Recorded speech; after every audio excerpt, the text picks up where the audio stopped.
Au sein de l'univers existent des objets et des phénomènes tellement étranges qu'ils pourraient être sortis de l'imagination d'un auteur de science-fiction.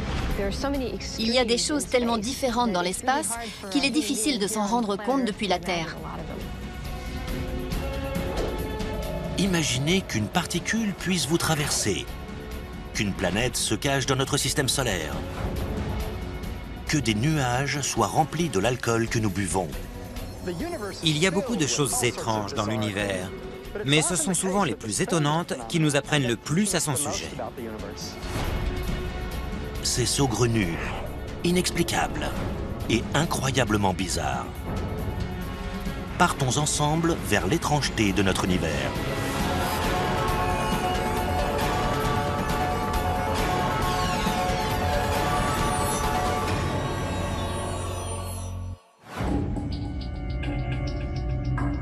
De la Voie lactée aux confins de notre galaxie à des milliards d'années-lumière, nous sommes entourés de choses étranges.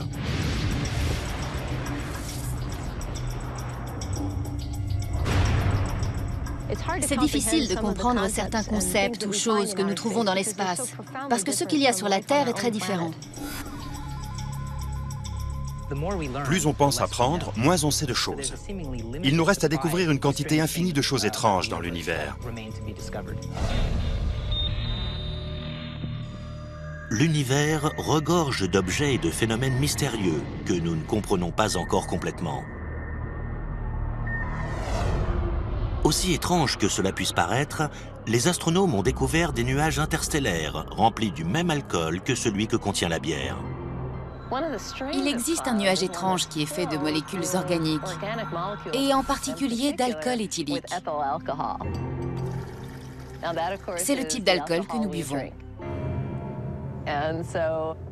C'est assez drôle de se dire qu'il existe une énorme distillerie cosmique pour de vrai. Mais c'est bien le cas. Les nuages moléculaires géants sont des ensembles gigantesques de gaz et de poussière. Certains font jusqu'à 1000 fois la taille de notre propre système solaire. Leur noyau dense et imposant permet la création de molécules complexes qui peuvent produire un cocktail cosmique.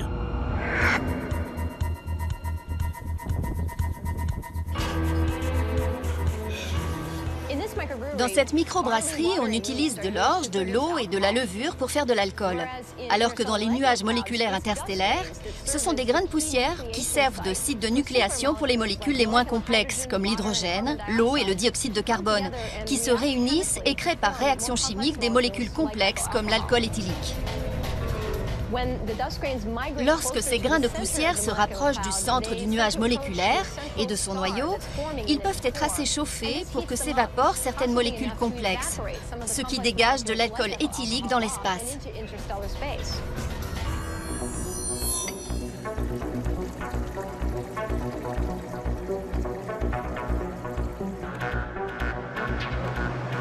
Merci.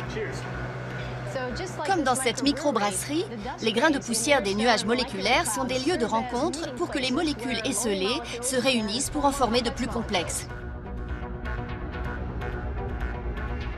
Le premier nuage d'alcool a été découvert en 1975. Depuis, on a pu observer encore plus de ces nuages vraiment étranges. Le G34-3, qui se trouve dans la constellation Aquila, fait 1 millier de fois le diamètre de notre système solaire.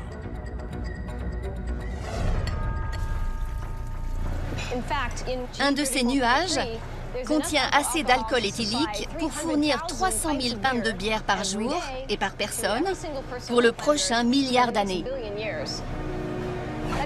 L'inconvénient, c'est que ça risquerait de nous provoquer une sacrée migraine, parce que l'alcool est mélangé à du cyanure d'hydrogène, du monoxyde de carbone, du dioxyde de carbone, de l'ammoniac et d'autres composants chimiques pas très bons. Ils ont l'air de nuages innocents qui dérivent simplement dans l'espace.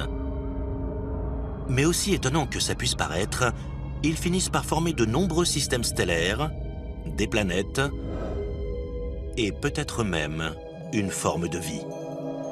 Sur les bordures extérieures du nuage, ces grains de poussière gelés et leurs molécules complexes restent intacts. Aujourd'hui, nous les appelons comètes.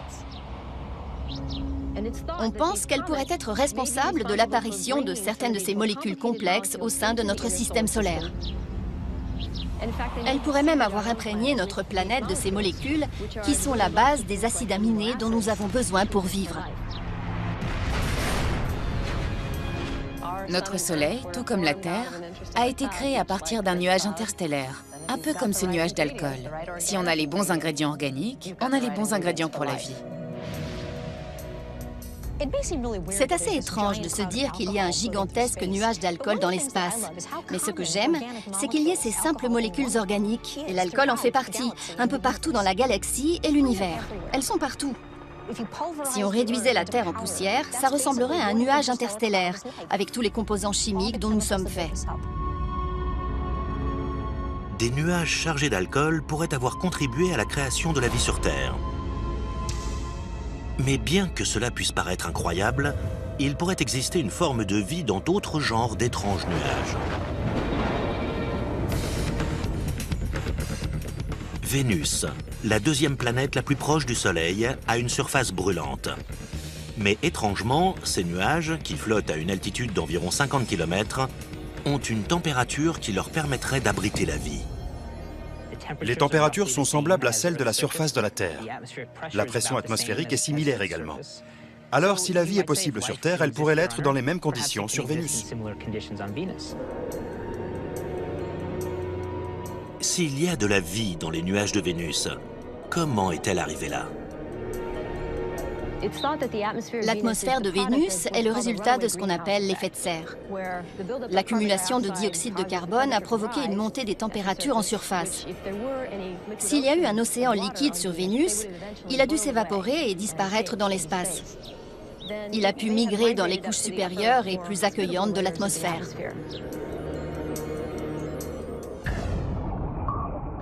La vie telle que nous la connaissons nécessite de l'eau.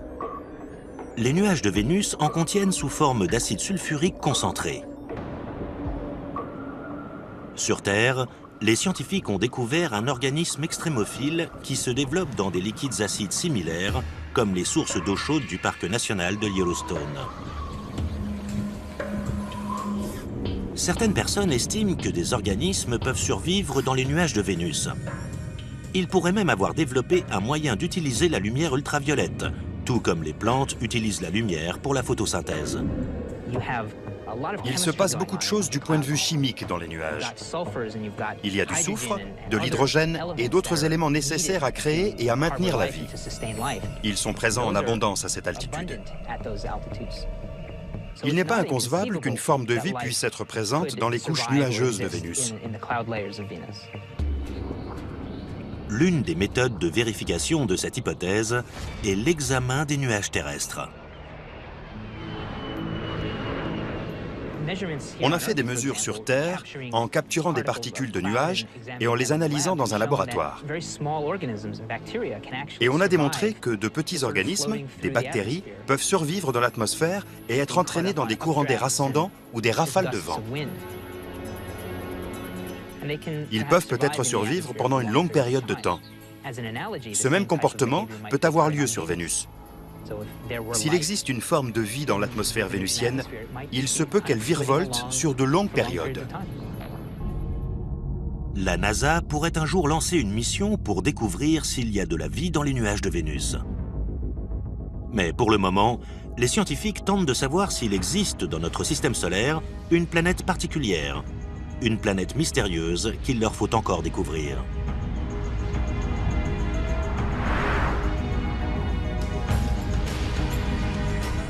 La planète X existe peut-être au-delà de Neptune.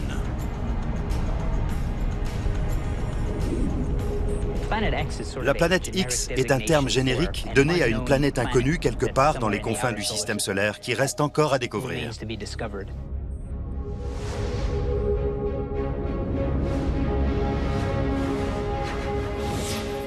Les astronomes ont commencé à spéculer sur la possibilité d'une planète supplémentaire en observant la ceinture de Kuiper, un dépôt de roches de glace au-delà de l'orbite de Neptune.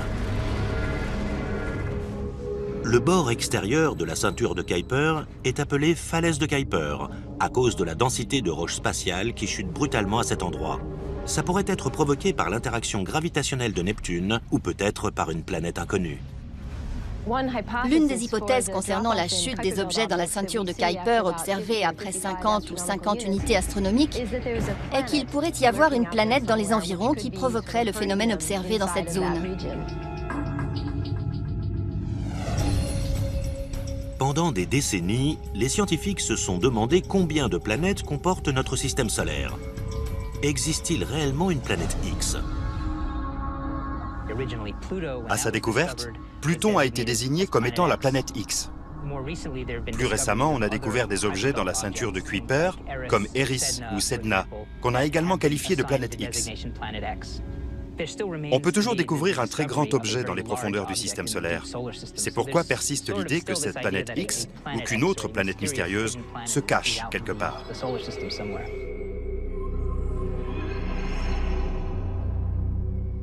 Les scientifiques pourraient rapidement résoudre le mystère de la falaise de Kuiper. S'il existe réellement une planète X, ces fins limiers de l'espace la trouveront. On devrait pouvoir découvrir assez rapidement si une telle planète existe vraiment grâce à une nouvelle génération de télescopes à grande échelle qui vont pouvoir absolument tout détecter.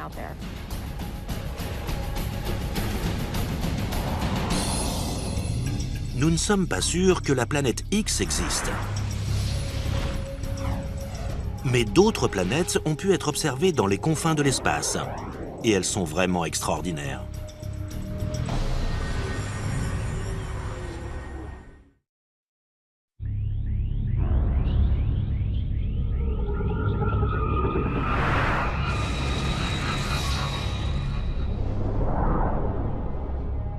Notre système solaire possède quelques planètes un peu étranges. Mais nous ne sommes pas les seuls. De très puissants télescopes ont identifié à ce jour près de 300 planètes situées bien au-delà de notre système solaire. On les appelle exoplanètes. Les plus étranges sont les planètes de pulsars. Contrairement à la plupart qui orbitent autour d'une étoile comme notre Soleil, ces planètes tournent autour d'une étoile à neutrons en rotation rapide appelée pulsar, qui émettent un faisceau de lumière par rayonnement électromagnétique, un peu comme un phare. Dans les années 90, des scientifiques ont découvert un trio de planètes de pulsars dans la constellation de la Vierge à environ 900 années-lumière. À mon avis, ce sont les planètes les plus étranges de l'univers. Ces planètes sont vraiment proches du pulsar. Et ce n'est pas vraiment l'endroit idéal. Personne ne s'attendait à trouver des planètes à cet endroit, parce qu'un pulsar ou une étoile à neutrons est en fait le résidu d'une explosion de supernova. Une étoile s'est déchirée et a créé l'une des explosions les plus violentes qui ait eu lieu dans l'univers. Alors qu'est-ce que ces planètes font là? C'était une vraie surprise. Il y a 3 planètes comme ça, et l'une d'entre elles ont une masse 4 fois supérieure à celle de la Terre, et la troisième, le double de celle de la Lune. Ce sont des petites planètes. Elles tournent tellement près de leur étoile à neutrons qu'elles pourraient presque entrer dans l'orbite de Mercure. Elles sont vraiment proches.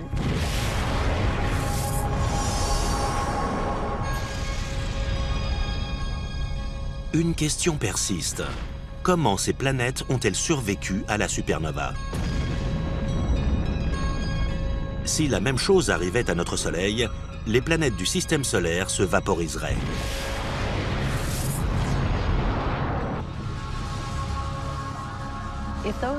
Si les planètes que nous voyons étaient là au moment de la supernova, et si elles y ont survécu, toute forme de vie qui aurait pu s'y trouver s'est probablement éteinte. Nous n'avons aucun espoir.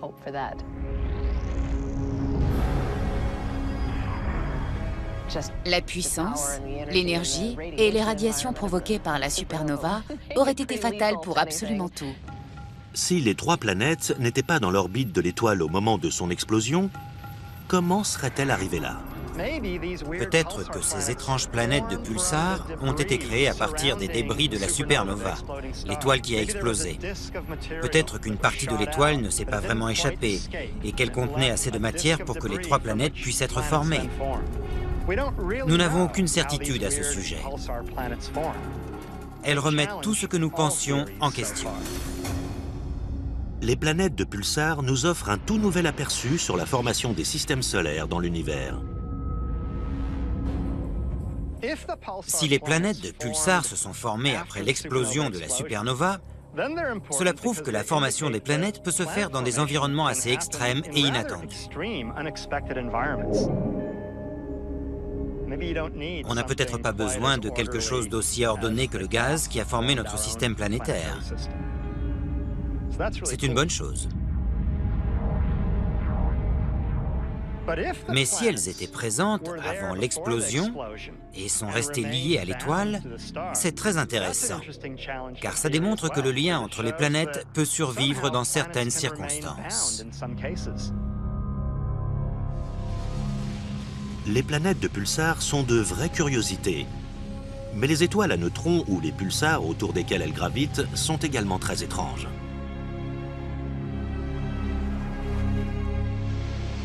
La matière qui compose une étoile à neutrons est très dense. Sa masse par unité de volume est très élevée. Elle est aussi dense qu'un noyau atomique.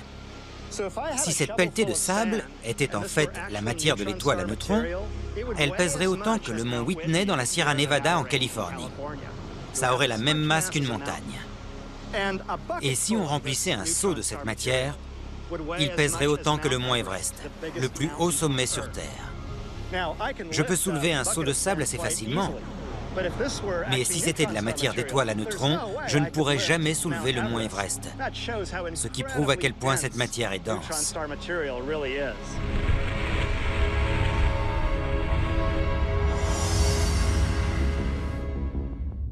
Il existe deux types d'étoiles à neutrons. Les pulsars, qui tournent rapidement et émettent un signal périodique, et les magnétars, qui tournent plus lentement et émettent de l'énergie magnétique. Les magnétars, qui sont plus rares que les pulsars, ont les champs magnétiques les plus puissants qu'on connaisse. Il n'y a aucun endroit sur Terre où l'on trouve de champs magnétiques aussi puissants que ceux qu'on trouve sur les magnétars. On peut tout de même établir un parallèle avec cette bobine Tesla.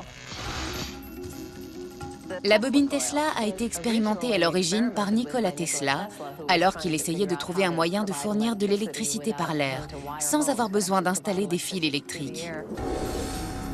Il y a une grande différence de voltage d'environ 1 demi-million de volts entre le cylindre du milieu et la cage qui l'entoure. Dans l'intervalle, une énergie est libérée. Et quand les électrons se déplacent dans l'air, ils libèrent une énorme quantité d'énergie que l'on voit dans les étincelles. C'est un peu pareil dans les magnétars. C'est cette énergie que l'on voit dans les rayons gamma et les rayons X. Les magnétars peuvent libérer de grandes quantités d'énergie. Non pas de manière périodique comme les pulsars, mais plutôt au hasard. Il y a comme un tremblement d'étoiles à la surface. Et plusieurs champs magnétiques se réunissent et libèrent beaucoup d'énergie, qui se transforme en rayons gamma et en rayons X. Les magnétars et les pulsars sont des étoiles assez étranges. Mais les scientifiques ont découvert quelque chose d'encore plus étrange. Une étoile qui se comporte comme un pulsar et un magnétar en même temps. Le Rossi X-ray Timing Explorer de la NASA a observé que cette étrange étoile avait libéré 5 éruptions d'énergie sous forme de flamboiements propres au magnétar. Ça s'est passé 5 fois entre mai et juillet 2005.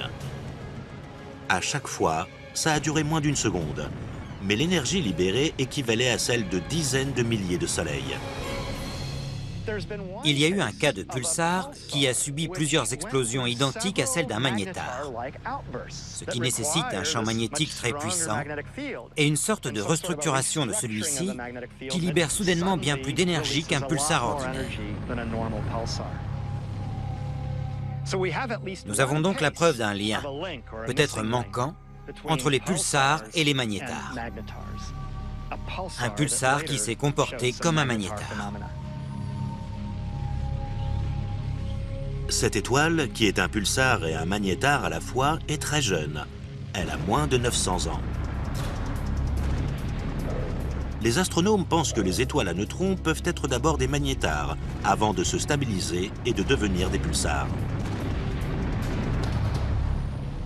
Il est possible que beaucoup d'étoiles à neutrons, qui sont par la suite devenues des pulsars normaux, subissent des explosions similaires à celles des magnétars lorsqu'elles sont très jeunes et qu'elles n'ont que quelques centaines ou un millier d'années. C'est peut-être l'explication. Nous voyons celle-ci alors qu'elle est plus jeune que les autres pulsars que nous observons.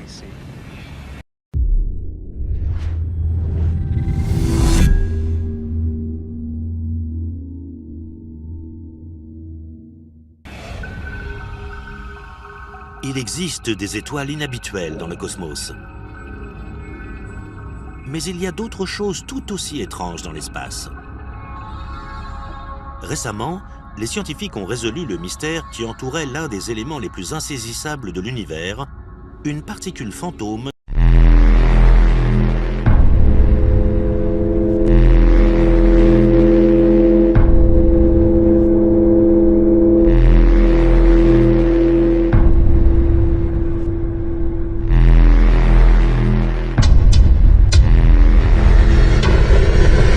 qui nous traverse chaque seconde de chaque jour.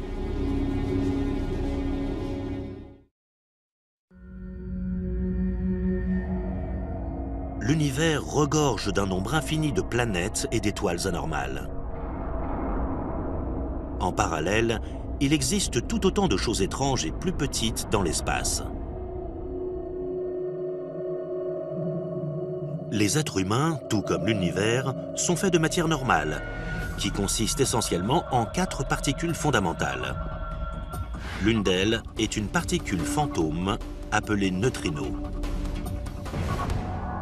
Pour moi, les neutrinos font partie des éléments de matière normale les plus étranges de l'univers.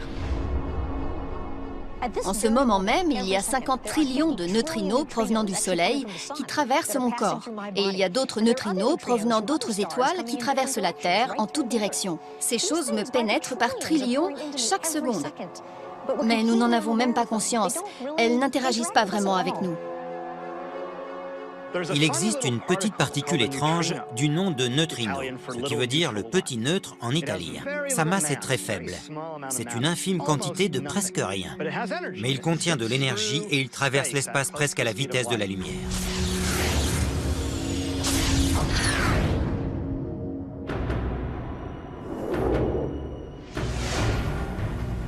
Ces choses n'ont pas d'interaction. Mais imaginez l'équivalent d'un morceau de plomb d'une épaisseur d'1 année-lumière.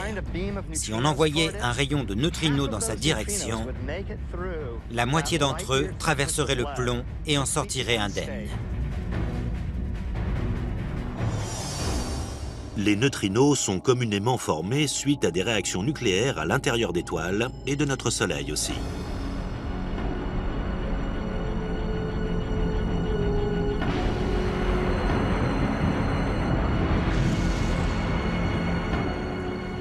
Environ 60 milliards de neutrinos solaires nous traversent à chaque seconde.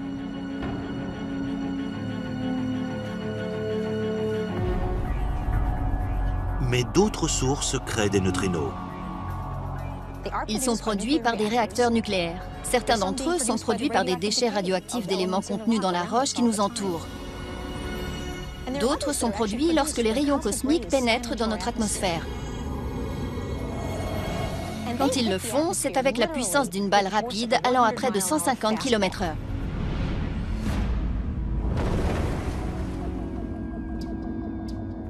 Un grand nombre de neutrinos ont été libérés dans l'univers immédiatement après le Big Bang, tout comme d'autres particules ainsi que de la lumière.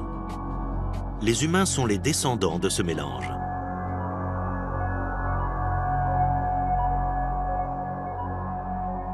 Les neutrinos sont de petits objets inhabituels.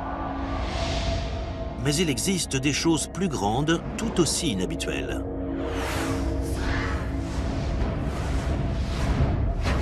Les astéroïdes sont des restes rocheux de la formation du système solaire. Ces rochers de l'espace sont à la base en orbite dans la ceinture d'astéroïdes entre Jupiter et Mars. Parmi le milliard d'astéroïdes présents dans la ceinture, l'un d'eux est vraiment excentrique. L'un des astéroïdes les plus étranges s'appelle Toutatis. Et je suppose que s'il attire notre attention, c'est parce qu'il n'est pas tout à fait rond. Il a une forme un peu originale. On dirait un peu une quille de bowling allongée, comme deux bosses reliées par une partie plus étroite. Certains pensent même qu'il s'agit de deux morceaux différents, à peine reliés entre eux. Sa période de rotation est assez étrange. On dirait qu'il tombe, un peu comme un ballon qu'on aurait mal lancé. Il ne tourne pas autour de l'un de ses axes primaires. On dirait qu'il dérive dans l'espace, qu'il tourne en suivant 3 axes.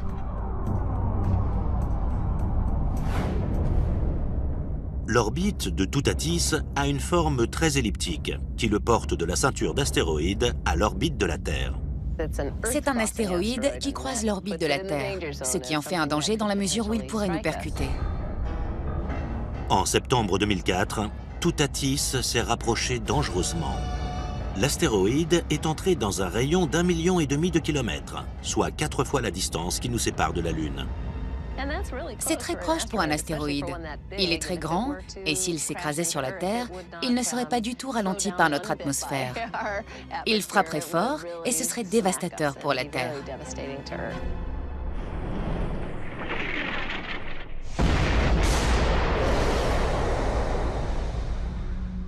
Il ne repassera pas si près avant le 26e siècle, donc dans plusieurs centaines d'années. On est hors de danger en ce qui concerne Toutatis, mais il faut quand même garder un œil dessus. Toutatis n'est pas un astéroïde comme les autres. Mais il y a des corps célestes bien plus grands et plus étranges qui errent dans l'univers. Une lune, également appelée satellite, est un corps céleste qui tourne autour d'une planète ou d'un objet plus petit, comme une planète naine ou un astéroïde. Il existe environ 240 lunes rien que dans notre système solaire. Pourtant, notre Lune est le seul satellite du système solaire qui éclipse totalement le Soleil.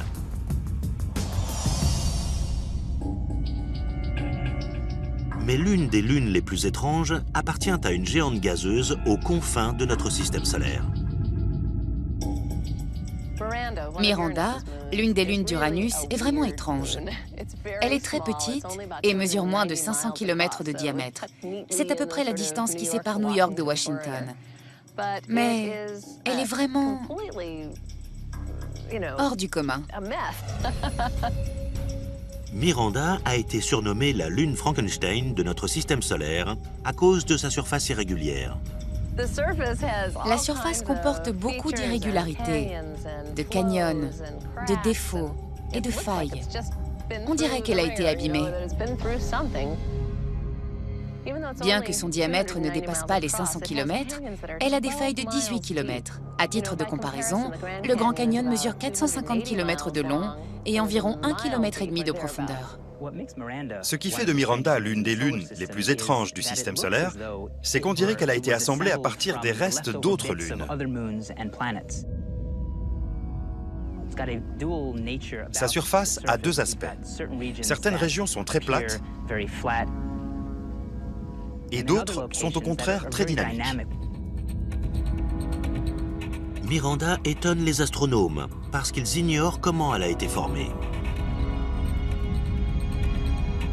Une théorie suggère qu'il y a des milliards d'années, la petite Lune pourrait avoir subi un impact cosmique tellement puissant qu'elle aurait été pulvérisée en plusieurs morceaux rocheux et gelés. Ces morceaux se seraient ensuite rassemblés en mélangeant formes et couleurs.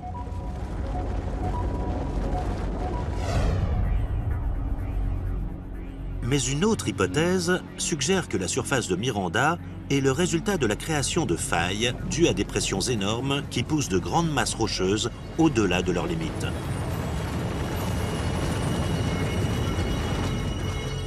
Ça ressemble beaucoup à ce qui s'est passé sur Terre.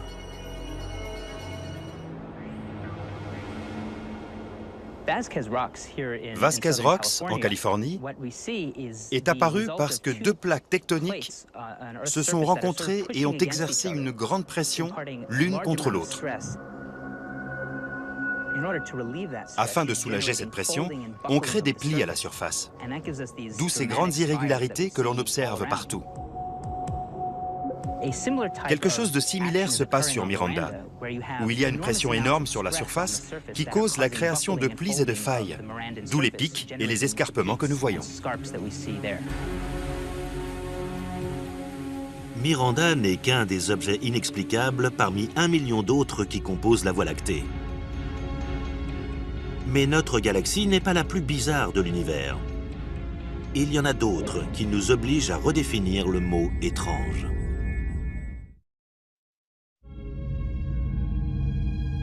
Les galaxies. Ce sont des quartiers célestes constitués de planètes, d'étoiles, de gaz et de poussière.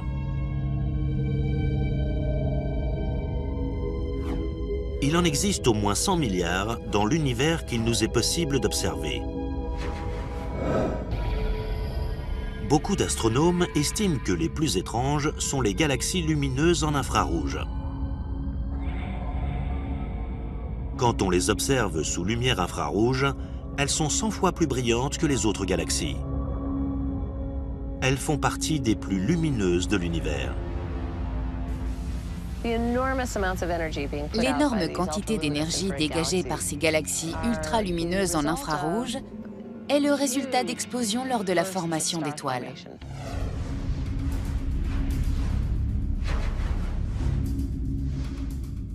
Dans notre galaxie, une étoile de la taille du Soleil naît chaque année. Mais dans ces galaxies lumineuses en infrarouge, une centaine de nouvelles étoiles se forment chaque année. Les étoiles sont formées à partir de gaz interstellaires et sont entourées de poussière. On ne peut pas vraiment voir ce processus de formation, mais toute cette énergie réchauffe la poussière, qui à son tour brille sous la lumière infrarouge. On voit toute l'énergie de toutes ces générations d'étoiles être absorbée et rayonner de nouveau en infrarouge à travers la poussière de ces galaxies. C'est comme s'il y avait un voile autour de ces galaxies, et ce voile brille lui aussi très fort.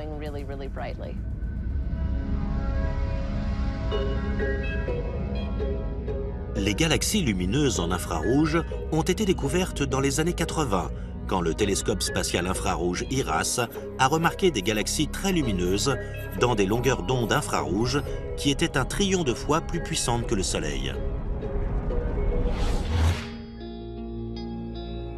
L'une de ces galaxies les plus lumineuses a été identifiée sous le nom F15307 + 3252. Elle est située à 7 milliards d'années-lumière dans la constellation du Bouvier. Les numéros dans ces noms font référence à la direction et aux coordonnées dans le ciel auxquelles on peut trouver l'élément.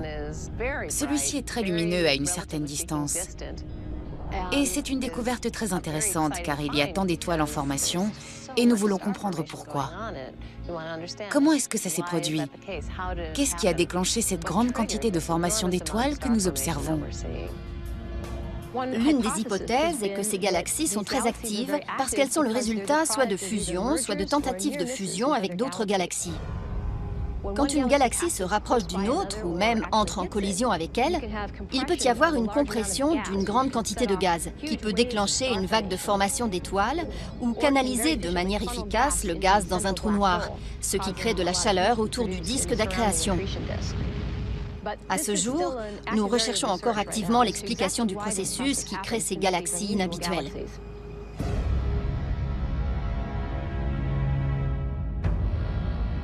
Des trous noirs supermassifs ont été détectés au centre de galaxies ultralumineuses en infrarouge. Il s'agit de régions dans l'espace où la gravité est tellement forte que rien ne peut y échapper, pas même la lumière. Mais une catégorie encore plus étrange de trous noirs pourrait également exister. Les micro-trous noirs sont une sorte hypothétique d'éléments plus petits que le noyau d'un atome. Contrairement aux trous noirs stellaires ou supermassifs, les micro-trous noirs n'ont jamais été observés, mais de nombreux scientifiques croient en leur existence. Les micro-trous noirs sont probablement très communs. Il y en a peut-être un là sous mon nez, un là, un autre là. On ne le saura peut-être jamais. Les micro-trous noirs sont peut-être des restes du Big Bang. L'explosion aurait pu concentrer de la matière pour qu'elle forme des trous noirs trop petits pour être observables au microscope. Plus le trou noir est petit, plus vite il perd de la masse. Donc si un tout petit trou noir de la masse d'une montagne avait été créé peu après le Big Bang, alors aujourd'hui, 14 milliards d'années plus tard, il se serait évaporé tellement vite que les résidus se seraient évaporés également dans une explosion colossale.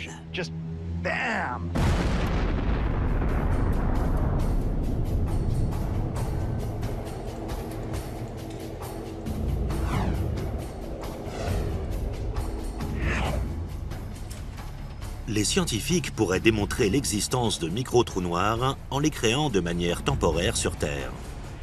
En Suisse, ils ont construit le Grand Collisionneur de Hadron. C'est un accélérateur de particules qui devrait être capable de faire entrer en collision des particules subatomiques pour reproduire les énergies qui existaient moins d'une seconde après le Big Bang. Le Grand Collisionneur de Hadron va pouvoir entraîner à toute vitesse les particules les unes vers les autres. Et pendant un instant, il y aura beaucoup de masse dans un espace très limité. Et on pourrait parvenir à créer des micro-trous noirs. C'est une idée fantastique. Nous sommes sur le point de créer des micro-trous noirs artificiels dans un laboratoire. Si le Grand Collisionneur de Hadron produit réellement des micro-trous noirs, ce sera très important, car cela démontrera qu'ils existent vraiment, ou qu'ils peuvent exister, et qu'ils ne sont pas juste une invention de notre imagination théorique. Les micro-trous noirs que le Grand Collisionneur de Hadron pourrait produire n'existeraient qu'un instant avant de disparaître. Si ça fonctionne, l'expérience pourrait également révéler certains secrets au sujet d'un autre phénomène curieux dans l'univers. Une matière qui est complètement invisible. Pour trouver cette matière fantôme, les scientifiques n'ont pas eu à chercher plus loin que dans notre propre quartier galactique, la Voie lactée.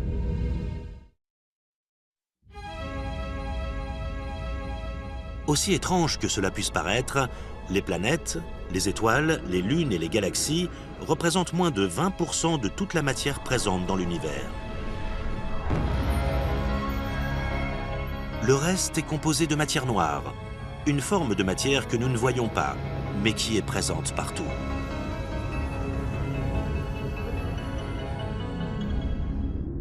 L'idée de la matière noire a pour la première fois été introduite au début des années 30, mais peu de scientifiques y ont cru à l'époque.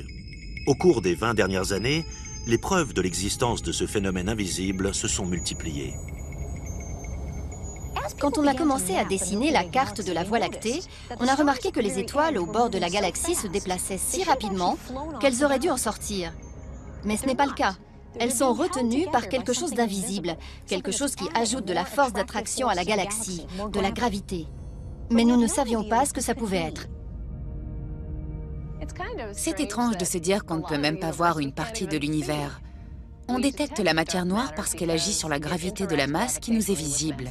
Les galaxies tournent plus vite qu'elles ne le devraient, si on calcule la gravité à laquelle elles sont soumises par rapport à la quantité de matière que l'on voit. Si cette attraction gravitationnelle n'existait pas, les gaz chauds se disperseraient. Nous savons donc qu'il y a davantage de gravité que ce que nous pourrions penser au vu de la quantité de masse que nous voyons. On a appelé ça la matière noire, tout simplement. L'un des moyens de mesurer la matière noire est d'observer les gaz chauds qui émettent des rayons X et comment ils sont contenus par la gravité qu'ils contiennent.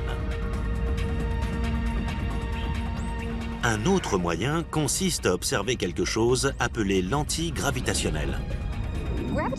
Une lentille gravitationnelle est créée lorsque l'on voit une galaxie très lointaine derrière une autre galaxie. La lumière émise par la première est détournée pour contourner la seconde galaxie. C'est étrange de se dire que la lumière se tord pour former une lentille. C'est la gravité qui cause cette altération. On a donc remarqué ces galaxies déformées par la gravité. Pour qu'une telle altération puisse être possible, la masse, à leur centre, aurait dû être 10 fois plus élevée que la masse de ce que nous pouvions voir. On avait donc face à nous un ensemble de matière noire. La matière noire constitue peut-être la majorité de la masse dans l'espace. Mais la plupart de l'énergie de l'univers provient d'un autre phénomène invisible appelé l'énergie sombre. C'est une forme d'énergie théorique qui existe partout et représenterait 70% de la masse totale et de l'énergie de l'univers. Ce qui est le plus bizarre, c'est que la chose qui reste la plus mystérieuse de l'univers soit quelque chose appelé énergie sombre. Cette énergie sombre n'a pas grand-chose à voir avec la matière noire. Ce sont deux choses différentes. L'énergie sombre a été observée pour la première fois en 1998, lorsque les dimensions d'étoiles qui explosaient ont été utilisées pour déterminer la distance des galaxies. On a pu démontrer qu'elles étaient bien plus lointaines que ce qu'on imaginait dans un univers qui ralentit avec le temps. Les astronomes ont ainsi conclu que l'univers s'étend de plus en plus rapidement. Ça peut être dû à l'énergie sombre. L'univers est rempli de cette énergie sombre répulsive. C'est quelque chose d'étrange qui cause l'accélération de l'expansion de l'univers au fil du temps. Ça va se passer comme ça, de plus en plus rapidement. Et c'était très étrange au moment où on l'a découvert. Ce n'est pas quelque chose qu'on avait anticipé. On dirait bien qu'une plus grande partie de l'univers est constituée d'énergie sombre. C'est une substance qui est sombre. Elle ne brille pas. On ne peut pas la voir. Mais elle fait s'accélérer l'expansion de l'univers. C'est quelque chose qui annule la gravité. La matière normale et l'énergie ont tendance à ralentir le rythme auquel les choses s'éloignent les unes des autres parce qu'elles s'attirent les unes les autres grâce à la gravité. Mais l'énergie sombre accélère ce rythme. Une théorie suggère que l'énergie sombre va accélérer l'expansion de l'espace à tel point que l'univers éclatera en lambeaux dans 50 milliards d'années. Si c'est le cas, alors non seulement des groupes de galaxies seront séparés les uns des autres, mais les galaxies elles-mêmes se déchireront, puisque les étoiles s'éloigneront à la vitesse de l'éclair. Alors les systèmes solaires, les systèmes planétaires seront détruits. Par la suite, ce seront les planètes qui seront détruites, ainsi que les humains et même les atomes et les particules subatomiques. L'univers regorge d'éléments étranges et intéressants. Mais le plus étonnant d'entre eux pourrait bien se trouver dans notre jardin. À mes yeux, la chose la plus étrange de l'univers est de loin la Terre. J'y vis, alors j'y connais quelque chose. C'est un endroit surprenant. Une planète rocheuse située près d'une étoile et où pousse toute cette verdure qui, grâce au soleil, devient de la nourriture. C'est étrange, même si pour les autres, ça n'a rien de vraiment extraordinaire, parce que c'est chez eux.